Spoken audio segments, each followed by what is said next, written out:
Magandang buhay, narito naman tayo sa Faith On, Puso at Salamat para sa ating kapulisan. Sa ating mga kapulisan, alam namin ang bigat ng tungkulin dinadala ninyo. Ang madalas na pag-alis sa piling ng pamilya, ang pagharap sa tensyon, at ang tahimik na tapang sa gitna ng gulo. From our hearts, thank you for serving with courage and compassion. Let all that you do be done in love. In 1 Corinthians chapter 16, verse 14. In every moment you choose patience over anger, duty over comfort, and service over self.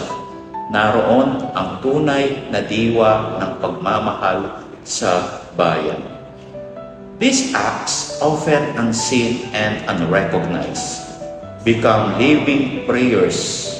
They remind us that love is not merely spoken. It is embodied through sacrifices, discipline, and quiet strength.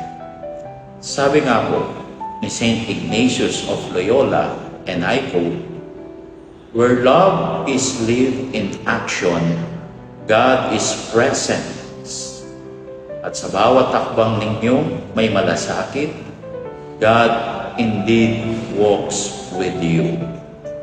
Sa panghuli, sama-sama tayo sa isang maikling panalangin. Sa ngalan ng Ama at ng Anak ng Espiritu Santo. Amen. Panginoon, patatagin mo ang aming kapulisan. Ipagkaloob mo ang lakas, karunungan at pusong matatag sa paglilingkod. Naway manatili silang ilaw ng kapayapaan saan man sila ipadala. Amen. Sa ngalan ng Ama at ng Anak ng Espiritu Santo. Amen.